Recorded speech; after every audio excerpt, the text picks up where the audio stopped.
In case of non fertilisation, मतलब fertilisation नहीं हो रहा है, कॉर्पस ल्यूटियम, तो कॉर्पस ल्यूटियम का क्या काम है?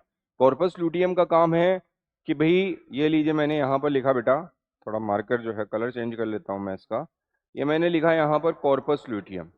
कॉर्पस ल्यूटियम जो है, अगर इसकी हम बात कर रहे हैं, कॉर्पस ल्यूटियम प्रोजेस्टेरोन की फैक्ट्री है। वैसे तो थोड़ा एस्ट्रोजन भी सिक्रेट करती है, लेकिन मेन प्रोजेस्टेरोन, प्रोजेस्टेरोन की फैक्ट्री है। प्रोजेस्टेरोन प्रेगनेंसी हार्मोन है, प्रेगनेंसी के करेक्ट जो चीजें हैं उसको मेंटेन रखता है, जैसे एंडोमेट्रियम को मेंटेन करके रखना, उसका एडेसिव नेचर बनाना, इधर से जो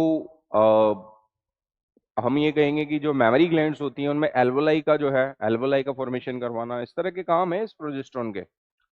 अब बेटा कॉर्पस ल्यूटियम, अगर हम ये कहें प्रेगनेंसी, तो ये प्रेगनेंसी हार्मोन है।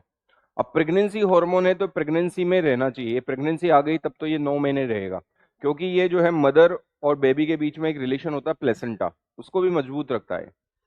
तो हम ये कहेंगे कि प्रेगनेंसी आ जाएगी तब तो ये फैक्ट्री लगी होनी चाहिए, 9 महीने तक फैक्ट्री लगी रहेगी, प्रोजेस्टेरोन का सिक्रेशन करती रहेगी। लेकिन प्रेगनेंसी नहीं आई है, फर्टिलाइजेशन नहीं हुआ है, तब तो कॉर्पस ल्यूटियम को जो है वो डीजनरेट होना है, और कॉर्पस ल्यूटियम को डीजनरेट होना है तो फिर उसको किस में बदलना है? कॉर्पस एल्बिगेंस में बदलना है। तो आप देख लो, तो in case of non fertilisation corpus luteum change हो जाएगी किसमें? कॉर्पस एल्बिगेंस में चेंज हो जाएगी। कॉर्पस एल्बिगेंस के अंदर जो है चेंज टू कॉर्पस एल्बिगेंस। उसके अलावा क्या होगा कि ये तो होगा ही चेंज, कॉर्पस एल्बिगेंस में तो चेंज होगी कि कॉर्पस ल्यूटियम बदल गई है, किस में बदल गई है? कॉर्पस एल्बिगेंस में बदल गई है, ये डीजनरेट हो गई। तो प्रोजेस्टेरोन का लेवल क्या होगा? प्रोजेस्टेरोन का लेवल कम होगा। तो ये लीजिए, stop secretion of progesterone, progesterone का सिक्रीशन रुक जाएगा। तो दोनों हो जाएंगे, मतलब ए और बी आंसर चला जाएगा। क्रिस्टल क्लियर हो जाना होना चाहिए बेटा, बात समझ में आ जानी चाहिए, कॉन्सेप्ट जो है वो समझ में आ जानी चाहिए। क्रिस्टल क्लियर है आपको?